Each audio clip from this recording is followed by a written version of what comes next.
Olá, boa noite. Você é muito bem-vindo a esse tempo de adoração ao nosso Deus. Espero que todos estejam bem, que todos estejam animados, firmes e inabaláveis na fé do nosso Deus. Talvez você chegue nesse momento cheio de alegria, de expectativa, talvez outros passando por lutas e dificuldades. Aproveita esse tempo. Aproveita esse momento que Deus preparou para derramar o seu coração na presença de Deus. Esse não é um momento de formalidade, não é um momento onde você está vindo assistir alguém, ou não faça isso. Veja, nesse tempo que você tirou para cultuar a Deus, para adorá-lo com canções e para ouvir a voz do Pai, veja como uma dádiva de Deus para o seu consolo e para o seu crescimento espiritual. Então, anima quem estiver contigo, fica animado, adora a Deus. Esse é o desejo do nosso coração e vamos juntos honrar o nosso bom e o nosso precioso Deus.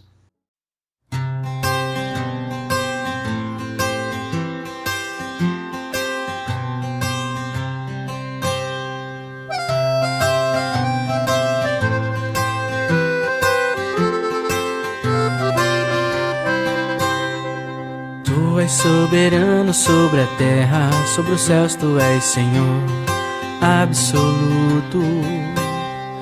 Tudo que existe e acontece, tu sabes muito bem, tu és tremendo.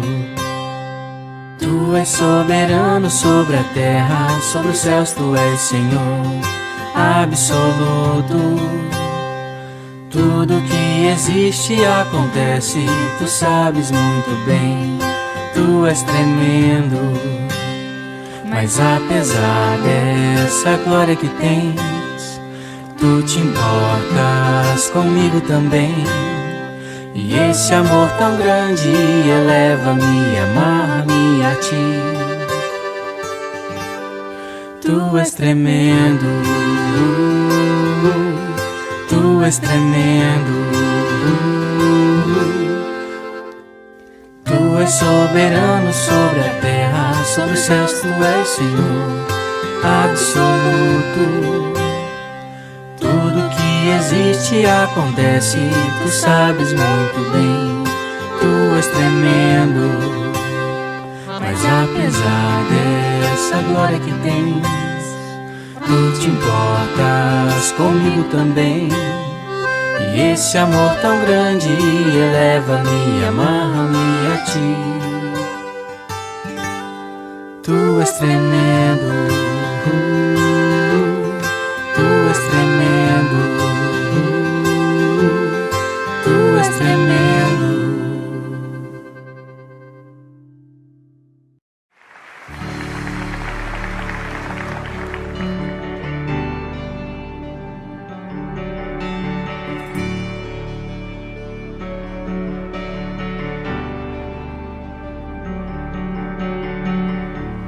Nesses dias de desesperança, incerteza e medo, existe só um fundamento. Creio em ti, creio em ti. Nesta geração quebrada, entre as trevas faz-me ver. Há só uma salvação. Creio em ti, creio em ti.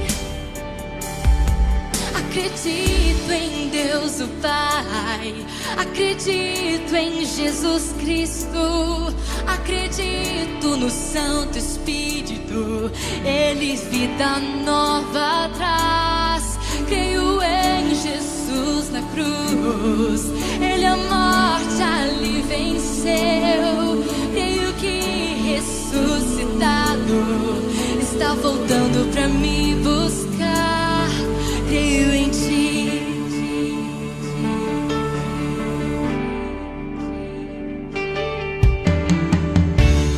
Minha fé é mais que luz, maior que minhas canções,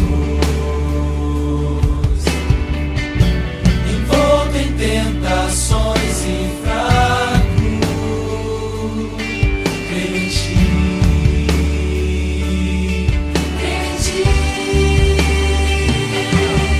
Acredito em Deus o Pai, acredito em Jesus Cristo, acredito no Santo Espírito, Ele vida nova traz.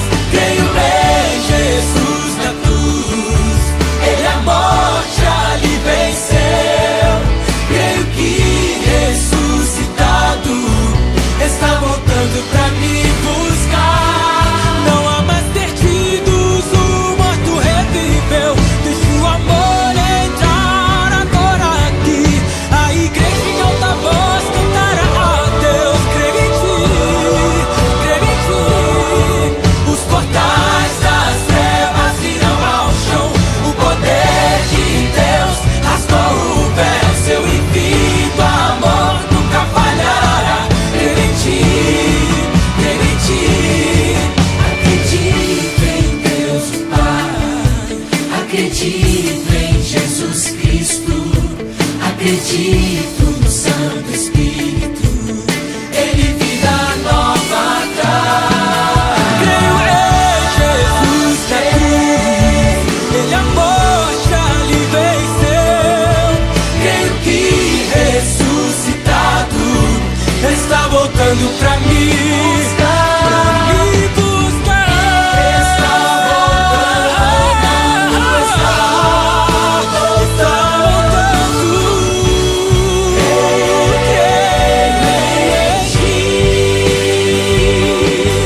Creio em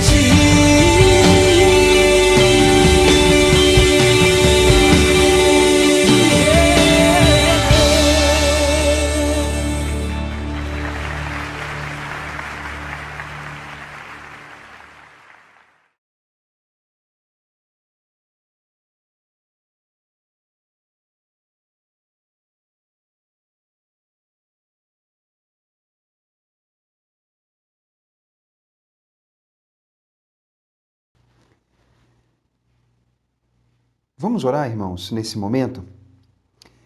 Amado Pai, eu quero te agradecer, Deus, pela oportunidade de estudarmos a Bíblia Sagrada. O Senhor é um Deus que nos deu um material precioso para a nossa edificação, e eu peço, Deus, que o Teu Espírito possa nos conduzir nesse momento.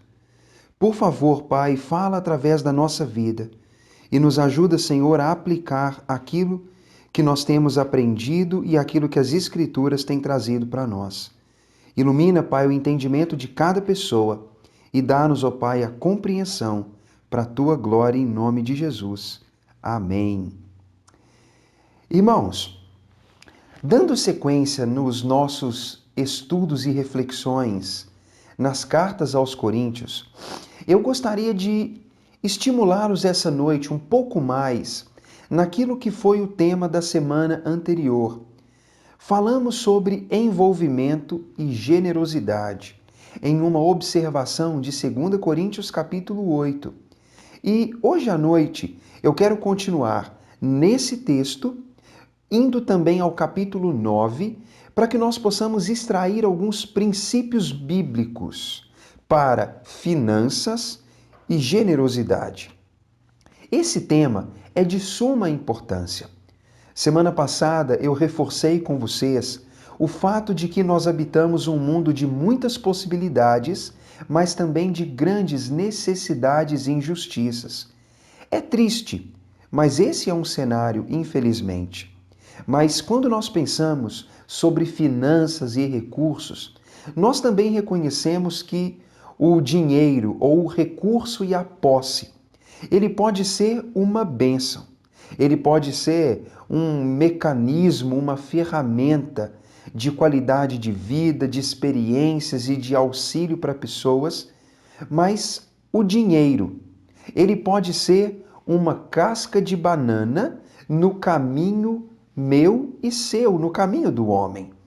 Muitos mesmo, têm tropeçado quando o assunto é dinheiro, quando é administração de recursos e quando é a prática da generosidade e honestidade.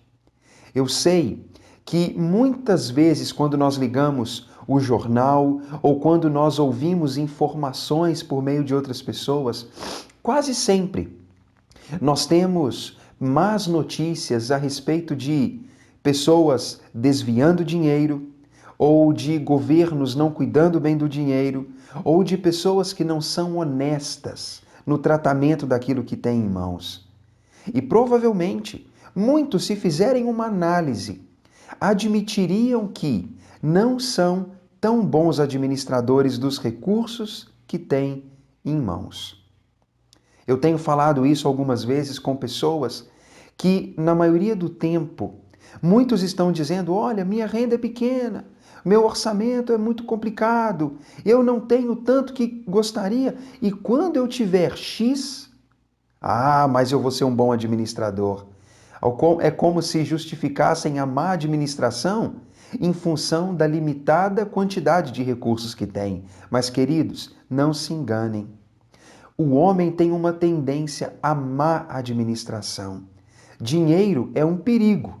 O dinheiro no bolso vai embora, o dinheiro costuma ser difícil de se controlar, o homem acaba sendo mão fechada para umas coisas e mão aberta para outras, e quando menos percebe, já está enrolado. Muitos estão inadimplentes, muitos administram mal, muitos não conseguem explorar o máximo dos recursos que têm. Então, desde já, eu quero te incentivar a cuidar das suas finanças. Não importa o quanto se ganha, não importa o quanto se tem guardado. Um bom princípio para cuidar das finanças é: tenha clareza sobre o que você tem e sobre o que você gasta. Observe o que são despesas, para que assim você controle o que você ganha e onde você gasta o que ganha. Seja um bom mordomo das suas finanças. E dentro desse princípio, eu quero aproveitar para mostrar como nós podemos observar a Bíblia ensinando sobre a administração de recursos e sobre o partilhar dos recursos. Faz o seguinte, abra sua Bíblia no capítulo 8 de 2 Coríntios e leia comigo o versículo 16 e seguiremos em diante. O texto diz: Mas graças a Deus, que pôs no coração de Tito a mesma prontidão por amor de vós, porque atendeu ao nosso apelo e, mostrando-se mais cuidadoso, partiu voluntariamente para vós outros. E com ele enviamos o irmão cujo louvor no Evangelho está espalhado por todas as igrejas. E não só isto, mas foi também eleito pelas igrejas para ser nosso companheiro no desempenho desta grande graça ministrada por nós, para a glória do próprio Senhor e para mostrar a nossa boa vontade, evitando assim que alguém nos acuse em face desta generosa dádiva administrada por nós. Pois o que nos preocupa é procedermos honestamente, não só perante o Senhor, mas também diante dos homens. Com ele enviamos nosso irmão, cujo zelo em muitas ocasiões e de muitos modos temos experimentado. Agora, porém, se mostra ainda mais zeloso pela muita confiança em vós. Quanto a Tito, é meu companheiro e cooperador convosco. Quanto a nossos irmãos, são mensageiros das igrejas e glória de Cristo. Manifestai, pois, perante as igrejas a prova do vosso amor e da nossa exultação a vosso respeito na presença destes homens. Esse texto, ele deve ser entendido em contexto com a passagem anterior. O capítulo 8 fala sobre uma coleta que estava sendo feita entre as igrejas da Macedônia, igrejas da Acaia, de Corinto, para beneficiar pobres da Judéia. O texto, então, fala que as igrejas estavam se unindo para suprir uma necessidade de irmãos de outra localidade. E quando Paulo, então, encoraja, exorta, quando Paulo motiva os cristãos a ofertarem por meio de envolvimento, falamos disso na semana anterior, Paulo agora começa a falar um pouco sobre o modo como a oferta seria arrecadada e como ela seria administrada àqueles que precisavam. E esse texto me chama a atenção porque uma leitura simples mostra o quanto Paulo fala de pessoas com credibilidade, com aceitação de outras igrejas, pessoas que foram eleitas por igrejas e que eram louvadas pela postura que tinham. Paulo menciona Tito e Paulo menciona alguns companheiros, mas ele fala de um irmão especificamente que tem grande reputação, que ele é louvado, reconhecido, aceito pelas igrejas, e ele não menciona o nome. E talvez você ficou curioso sobre quem é. Talvez seja Lucas. E não tenho certeza, mas pode ser. Mas o fato é, havia alguém que estaria em contato com aquelas ofertas e que era de respeito e que tinha grande credibilidade. Queridos, Paulo fala muito desse assunto. As pessoas que ele menciona eram pessoas de conduta louvável, eram irrepreensíveis, pessoas que não apenas eram da confiança de Paulo, mas eram pessoas que receberam confiança e crédito das igrejas ao redor. Então, eram colaboradores, administradores reconhecidos e aceitos. Mas nós poderíamos aprofundar um pouco nessa ideia, observando a preocupação de Paulo.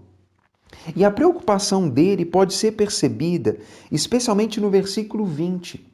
Tudo isso que ele fala tinha a ver com evitar acusações diante da grande oferta que estava sendo levantada.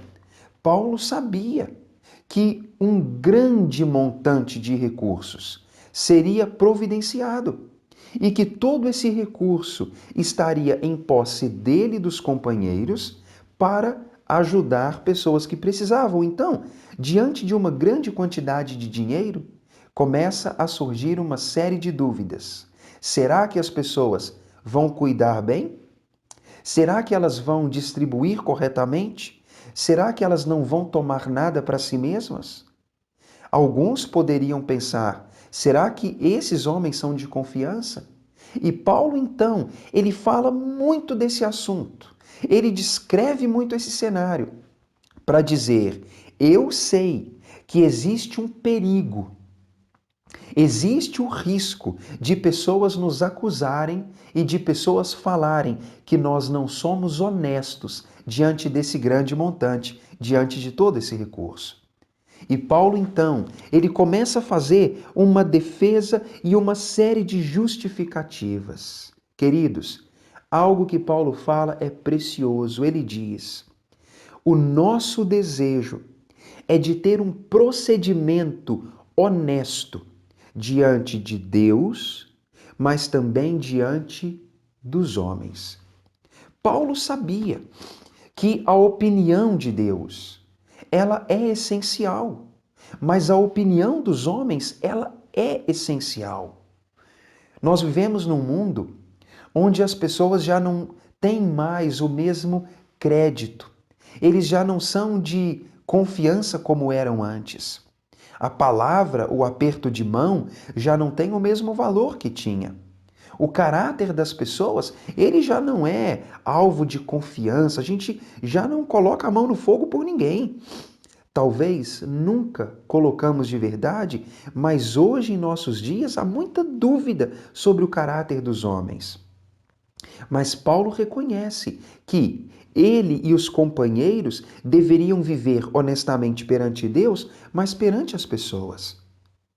Eu me preocupo muito quando eu vejo pessoas com argumentos do tipo, não, eu me importo com o que Deus pensa de mim, eu não ligo com a opinião dos outros, eu não ligo com o que o outro fala, eu não estou preocupado com a opinião de outros, eu não quero saber disso, queridos.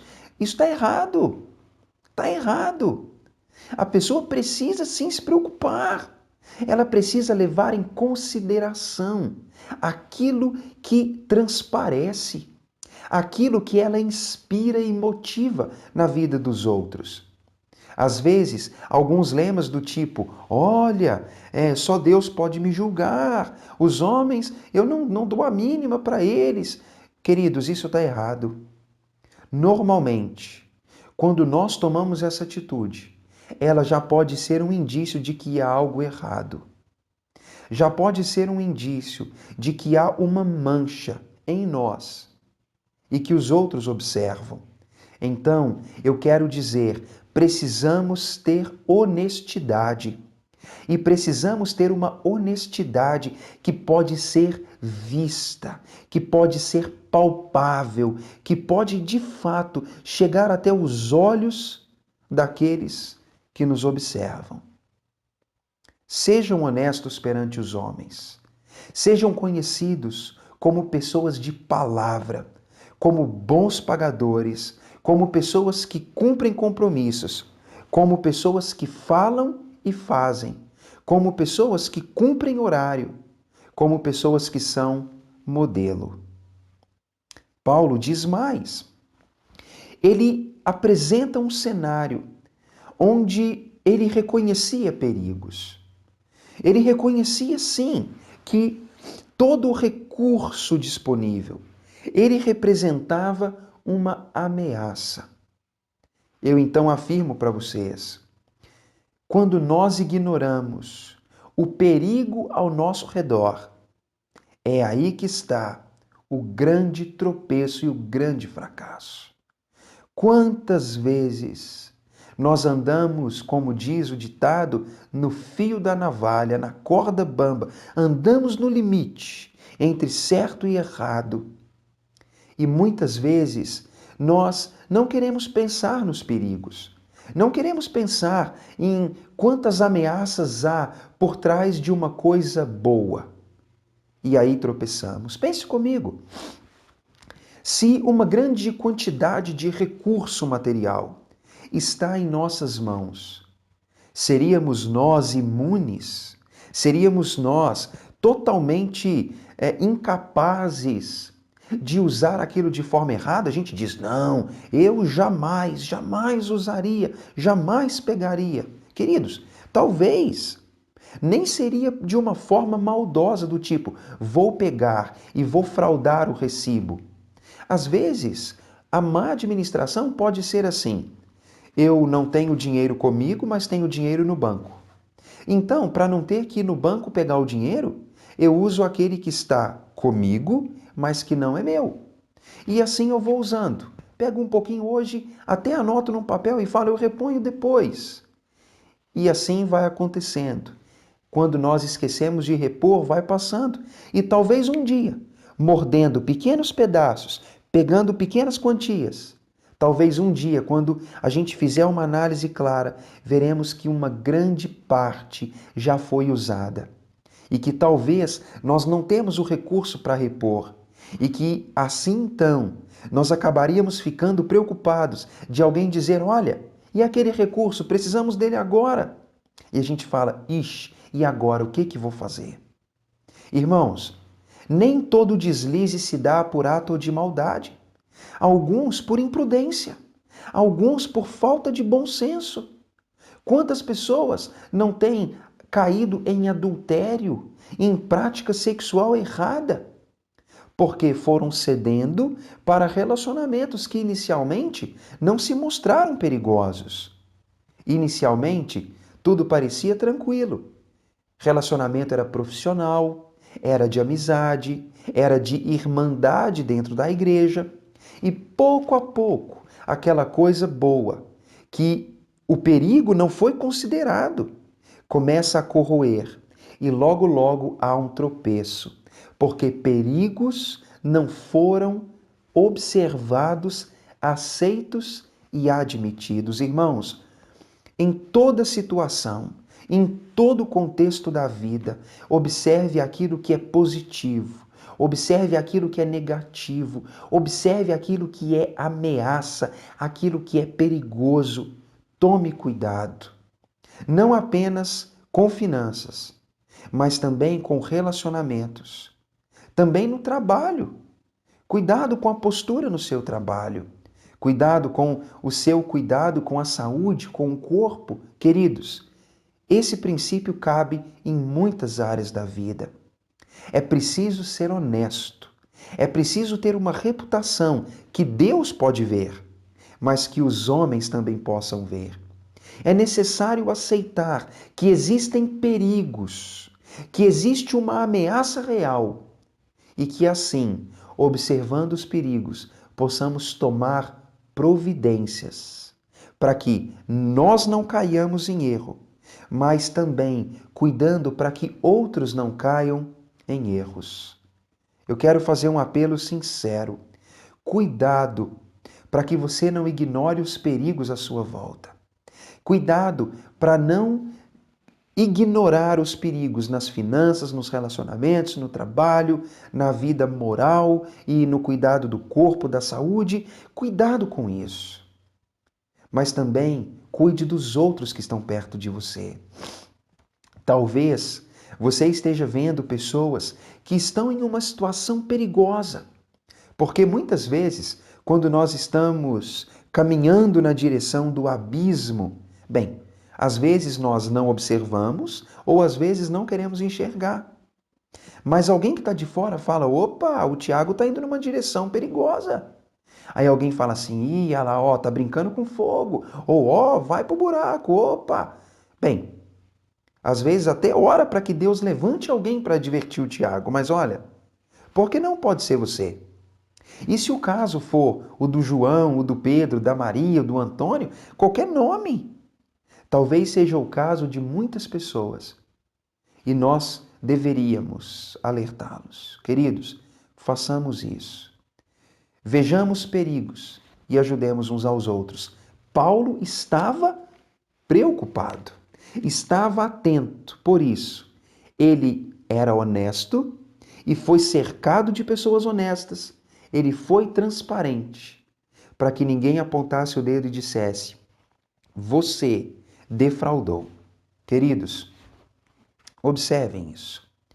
Mas vejamos um outro lado da história.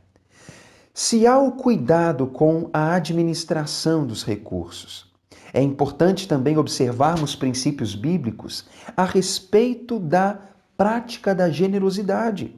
Paulo, ele deu alguns princípios sobre como ofertar, sobre como lidar com os recursos que temos em mãos, que costumamos achar que são meus, nossos, isso é meu, eu ganhei, eu consegui, eu trabalhei, eu guardei, eu economizei. A gente costuma pensar muito nisso, né? Essa coisa possessiva. Paulo então quer dizer, olha, eu vou te orientar sobre como você pode usar aquilo que você acha que é seu, que não é, mas que está sob sua administração. Quer ver algum princípio interessante? Olha o capítulo 9, o versículo 6. Vamos ver o primeiro. O texto diz assim: isso eu afirmo, o que semeia pouco, pouco também colherá. O que semeia com fartura, com abundância também ceifará, também colherá. Olha como Paulo apresenta um princípio interessante. A generosidade, ela tem a ver com semeadura, com o ato de ceder, de ofertar e de colaborar. Paulo reconhece que generosidade, ela resulta em abundância, não em falta ou perda. Muitas vezes, para nós, o princípio é assim: se eu tenho X reais e eu então pego parte desse valor que tenho e eu dou, oferto, coopero com outro, significa então que eu perdi e tenho menos. Não é assim que a gente pensa? Poxa, eu tenho 100 reais, eu dei uma oferta para alguém que precisava, então eu dei 50, agora eu só tenho 50. Entre aspas, perdi 50, não tenho mais. Paulo diz que não é assim. Ele diz: aquele que semeia pouco, aquele que compartilha pouco, que dá pouco, aquele que não se envolve com os outros e ajuda, esse também colhe pouco. Mas aquele que é generoso, aquele que partilha, que semeia com abundância, também colherá com abundância. Queridos, quando nós somos generosos, não é como se nós estivéssemos perdendo. Na verdade, é como se estivéssemos semeando. Quanto mais sementes lançamos no solo, mais frutos colheremos. A generosidade é assim. Não é um ato de perda, não é uma subtração do que temos. Na verdade, é um ato de divisão que resulta em multiplicação. E Paulo reconhece isso. Então, eu digo a você, veja na generosidade não um ato de perda, mas veja nesse ato um ato de generosidade que resulta em benefício. Paulo compreendia isso.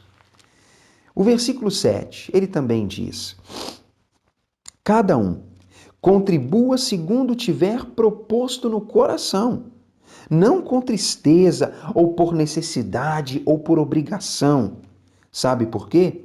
Deus ama aquele que dá com alegria. O texto é muito interessante. Paulo diz: olha, você precisa reconhecer que generosidade é como semear, mas você deve fazer aquilo que está no coração. Não é por obrigação, não é com tristeza, com mas o meu dinheiro, mas eu vou ter que dar isso. Não, não quero. Eu não quero tirar 50 reais dos meus 100 reais, não, como se fosse um fardo. Paulo diz: não. Você tem que fazer algo que vem do coração, que é honesto, que é carregado de vontade e de alegria. Paulo diz que se alguém estiver dando por obrigação, aquilo não está indo no caminho que Deus deseja e aprova. Porque Deus, ele tem prazer, Deus, ele quer, Deus gosta. E Paulo diz: Deus ama. Deus tem prazer quando a pessoa, ela pratica generosidade, movida por alegria e não por tristeza.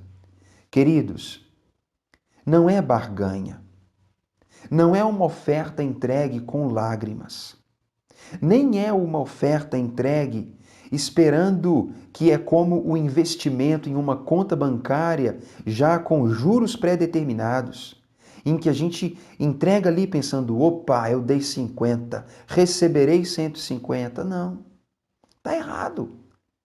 Deve ser um ato generoso. É isso que Deus espera. Seja generoso no ato de compartilhar. E quando falo disso, queridos, eu quero lembrá-los. Paulo está falando sobre cuidar uns dos outros. Mas isso se aplica a áreas da nossa vida. Quando você coopera com uma pessoa que passa necessidade, quando você coopera com uma causa que você vê que é valiosa, quando você coopera com uma obra social, com uma ONG que dá assistência à criança, ao idoso, quando você ajuda um projeto específico, quando você é um colaborador da igreja onde você tem recebido a orientação da palavra, quando você se envolve financeiramente com áreas de relevância. Se você fizer isso, faça por alegria e não por tristeza. Quer ver mais? Paulo diz no versículo 8: Deus pode fazer-vos abundar em toda graça, a fim de que, tendo sempre em tudo ampla suficiência, superabundeis em toda boa obra. Como está escrito, distribuiu, deu aos pobres, a sua justiça permanece para sempre. Ora, aquele que dá semente ao que semeia e pão para o alimento, também suprirá e aumentará a vossa sementeira e multiplicará os frutos da vossa justiça, enriquecendo-vos em tudo para toda generosidade, a qual faz que por nosso intermédio sejam tributadas graças a Deus. Sabe o que esses versículos dizem? Deus pode fazer de você uma pessoa que tem abundância e que será um canal, um instrumento para semear na vida de outras pessoas. Paulo começou essa série de princípios dizendo, olha, generosidade, oferta é como semear. Quanto mais você é generoso, mais você colhe. Mas não dê por obrigação ou por tristeza, mas com alegria. E ele fala, Deus pode fazer-vos superabundar. Paulo não disse que Deus vai fazer de todo o ofertante, de todo o homem generoso, alguém próspero e muito rico, muito próspero, a ponto de que ele vai ser um grande canal. Bem, Paulo não disse que Deus vai fazer. Ele disse que Deus pode. E sabe, eu acho que Deus tem feito isso na vida de pessoas. Deus tem dado a pessoas capacidade de alcançar riqueza e prosperidade. E fazendo isso na vida de pessoas que veem a si mesmas como canal, como instrumento para partilhar. Sabe de uma coisa? Muitos, quando adquirem posses, se apegam a elas. Se apegam àquilo que têm, porque lutaram muito para adquirir, porque aprenderam que o dinheiro, ele se alcança com muito esforço e pode ser perdido da noite para o dia, porque sabem que o mercado, que a economia é incerta. E muitas vezes, projetando aquilo que elas têm de planos para o futuro, elas se fecham e se tornam avarentas, amando aquilo que conseguiram e não partilham em proporção daquilo que têm. Queridos, não são desses que Paulo está falando. Paulo está falando de uma classe de pessoas que têm recebido de Deus a habilidade de ganhar, mas também são pessoas que sabem partilhar, pessoas que distribuem e que são canais. E como o nosso mundo precisa de pessoas assim. Já imaginou se os milionários, bilionários, se os ricos, se aqueles que têm posses fossem generosos? Será que nosso mundo teria fome? Será que nosso mundo teria crianças passando necessidade? Será que o nosso mundo teria quase 1 bilhão de pessoas vivendo em extrema pobreza? A resposta todo mundo sabe. Mas o grande problema é que muitos retêm aquilo que têm alcançado. Queridos, eu gostaria muito que Deus levantasse pessoas entre nós, entre vocês. Pessoas que vão acumular, que vão ganhar, mas que vão distribuir e que vão partilhar. E que assim Deus vai usá-los como um canal para o benefício das pessoas. Olha como esses princípios são importantes. Irmãos, Deus está nos ensinando sobre generosidade. E você sabe qual é o resultado de tudo isso? Às vezes, quando nós falamos desses assuntos, nós pensamos assim, olha, tem pessoas com a responsabilidade de administrar. Tem pessoas que estão ofertando e tem pessoas precisando sempre. E a gente sabe que Deus nos ensina que nós não somos donos de nada, mas que nós somos mordomos. Mas quando nós olhamos o resultado da generosidade, ele deve nos impulsionar. Quer ver quais são eles? Observe comigo o versículo 12 dessa passagem. O versículo diz: porque o serviço desta assistência não só supre a necessidade dos santos, mas também redunda em muitas graças a Deus. Olha isso. A prática da generosidade, ela dá assistência a pessoas. Queridos, muitos precisam.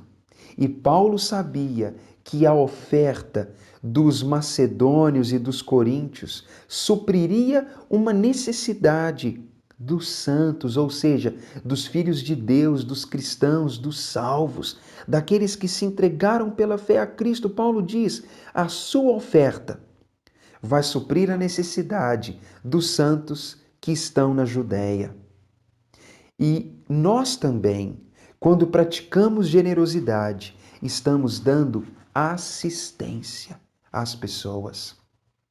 Veja que honra, veja que privilégio saber que nós podemos ser instrumentos para alimentar alguém, para vestir alguém, para abrigar alguém, para proteger alguém. Em um mundo onde as pessoas se sentem abandonadas e isoladas, nós podemos dar suporte, podemos ser auxílio, amparo para elas. Esse é um resultado da generosidade. Mas o texto também disse que essa prática, a prática da generosidade, ela também resulta em graças, em glórias a Deus. Olha como essa palavra também é interessante. Deus é glorificado nisso. Deus é glorificado quando o povo dele pratica isso. Irmãos, o povo de Deus precisa reconhecer que quando nós somos generosos, quando o povo de Deus é generoso, Deus ele recebe glória. O nome de Deus é louvado, Deus ele é engrandecido, Deus ele sente prazer. Quando nós ajudamos alguém que precisa e quando nós fazemos isso, imagine aquela pessoa que está desesperada, aflita, orando, pedindo a ajuda de Deus. E um servo de Deus leva aquela oferta. Imagine aquela pessoa olhando para o céu e dizendo: Deus, Pai, obrigado, porque o Senhor proveu o que eu precisava. As pessoas, elas certamente podem ver Deus em nossa vida. Irmãos, generosidade, ela dá assistência para os homens, mas ela também faz com que Deus seja glorificado. Cristo disse: Deus é glorificado na prática de boas obras. Quando nós praticamos boas ações, Deus é glorificado. Mas tem um terceiro resultado. Veja o versículo 13 que diz: visto como na prova desta ministração glorificam a Deus pela obediência da vossa confissão quanto ao Evangelho de Cristo, e pela liberalidade com que contribuís para eles e para todos, enquanto oram eles a vosso favor com grande afeto, em virtude da superabundante graça de Deus que há entre vós. Generosidade resulta em afetos e orações. Significa que, quando generosidade é praticada, a pessoa que recebe o ato generoso, ela retorna aquele ato precioso na forma de carinho, na forma de amor e na forma de intercessão e oração por aquele que foi o provedor. Olha que bênção isso. Os irmãos da Judéia passavam necessidade. Eles receberiam assistência dos que possuíam. De contrapartida, certamente, eles demonstrariam, manifestariam afeto e amor por aqueles cristãos. E dessa maneira, orariam e procurariam o benefício daqueles benfeitores. Isso não tem preço. Sabe, irmãos, é muito gostoso quando podemos dar assistência para alguém. O sorriso de alguém, a gratidão de alguém. Isso não tem preço. Bem disse Jesus, como Atos capítulo 20 menciona, mais bem-aventurado é quem dá do que quem recebe. Mais feliz está, maior felicidade está em dar do que em receber. É tão precioso quando nós podemos ver aquilo que estamos fazendo produzir no outro uma atitude de alegria, de suprimento, de gratidão. E não é que deveríamos fazer isso esperando que alguém vai orar por nós ou gostar de nós, mas o ato da generosidade, que é feito não por tristeza, não por obrigação, mas por alegria, ele inevitavelmente vai resultar em gratidão. Queridos, essa palavra, ela deve nos impulsionar à generosidade. Deus é generoso. Deus foi generoso. O dom inefável, o dom indescritível de Deus para nós, ou seja, o presente de Deus que nós não podemos explicar, é Jesus Cristo. É a salvação da nossa vida. É o perdão dos nossos pecados. Deus é gracioso e generoso para com cada um de nós, pelo fato de que Ele deu Cristo para morrer em nosso lugar, para o suprimento da nossa necessidade de perdão, proteção e livramento. Deus nos deixa um exemplo, mas Ele também nos deixa princípios. Ele nos ensina a sermos honestos, a sermos cautelosos, mas também nos ensina a semear com alegria.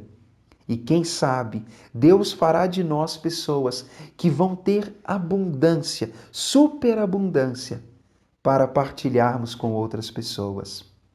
Enquanto isso, pessoas são assistidas, Deus é glorificado e pessoas em gratidão demonstram afeto e oram por nós, pelos benfeitores. Eu dou graças a Deus por essa palavra. Eu dou graças a Deus por essa instrução, porque essa palavra é necessária e ela vem de Deus para o nosso crescimento. Acolham essa palavra nos seus corações. Vamos orar. Deus Pai, muito obrigado por essa instrução. Ajuda-nos, Deus, a viver aquilo que nos foi apresentado, Pai. O Senhor nos conhece, sabe que nós somos naturalmente avarentos, apegados aos recursos dessa vida. Livra-nos, ó Pai, do perigo de amarmos ao dinheiro. E, por favor, Deus, limpa nosso coração. Eu gostaria de pedir, Deus, que o Senhor faça de nós pessoas honestas, pessoas que são boas administradoras, ó Pai, do que tem.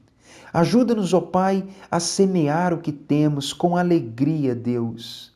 Ajuda-nos a fazer isso para o bem do mundo e para a Tua glória. Ajuda-nos, ó Pai, a imitarmos o exemplo do Senhor em nossa vida. E, Pai, enquanto isso, sendo da Tua vontade, Deus, prospera pessoas que vão ser generosas, que vão ser altruístas, envolvidas, pessoas que vão partilhar. E tira do nosso coração, Deus, o amor do dinheiro, porque como o apóstolo Paulo nos diz, o amor do dinheiro é a raiz de todos os males. Eu sei, Deus, que não há problema em ter dinheiro. Eu sei que não há mal no recurso, mas o mal está no coração do homem. Por isso, Deus, limpa nosso coração, para que nós possamos estar apegados às pessoas e não aos recursos. Faça de nós generosos, Pai. É o que te pedimos em nome de Jesus. Amém.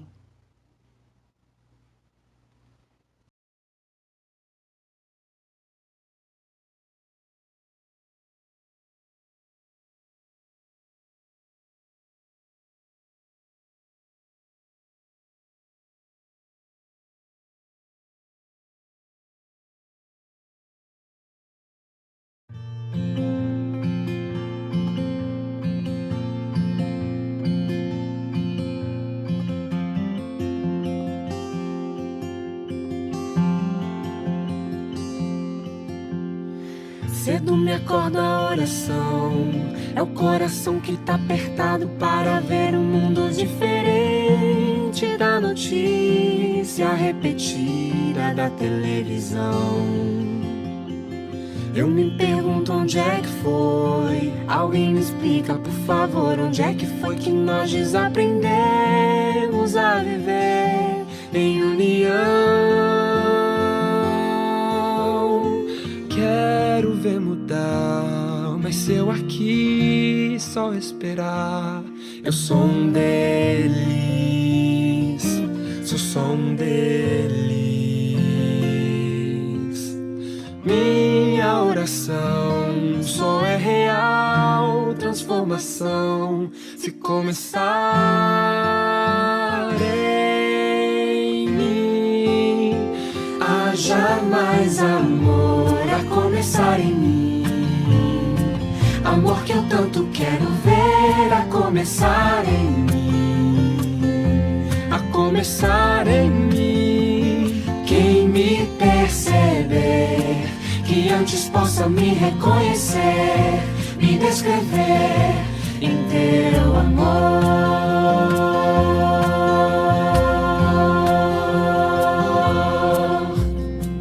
E se tivesse mais perdão, se no lugar de apontarem tantos erros fossem estendidos mais abraços, mais olhares de aceitação, se não mais tanto tempo em vão, se nosso bem mais precioso não faltasse quando pra ouvir, pra entender o meu irmão.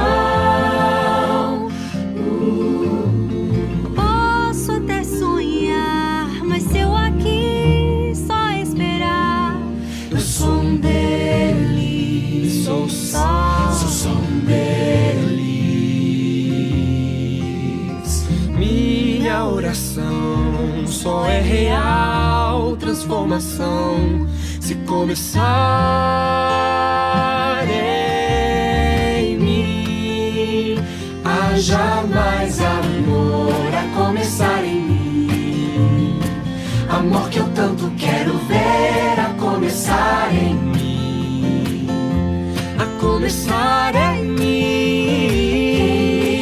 Perceber que antes possa me reconhecer, me descrever em teu amor.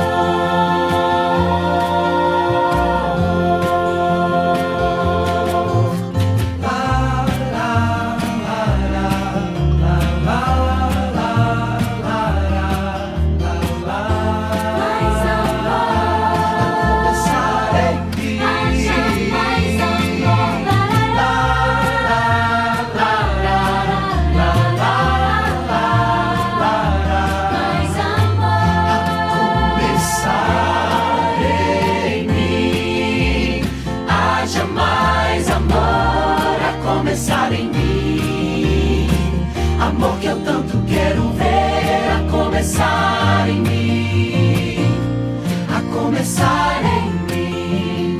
Quem me perceber, que antes possa me reconhecer, me descrever em teu amor. Quem me perceber, que antes possa me reconhecer, me descrever em teu amor.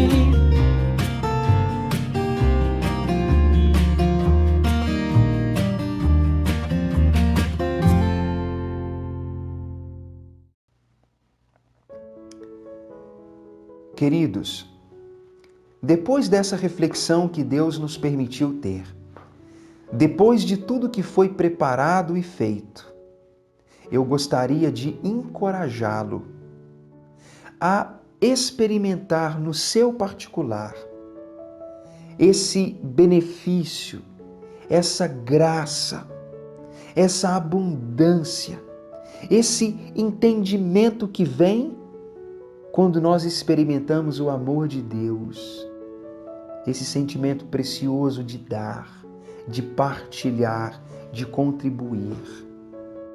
Não seja apegado a coisas, apegue-se a pessoas. Não seja apegado aos recursos que você acha que são seus, eles não são seus. O que você tem em mãos hoje passou pela mão de outros. Um dia vai sair das suas mãos, será de outros. Queridos, somos mordomos. Eu espero que o culto que nós prestamos a Deus e a orientação que Deus direcionou a nós, que ela possa nos fazer pessoas envolvidas, generosas e que praticam generosidade, como os princípios bíblicos nos ensinam. E no mais, o desejo do meu coração é que Deus possa te suprir e que Deus possa te fazer ter abundância, mas que junto com a abundância venha também a generosidade. Que a paz do céu, que a graça, o amor e a misericórdia de Deus esteja sobre todos e que Deus te dê paz.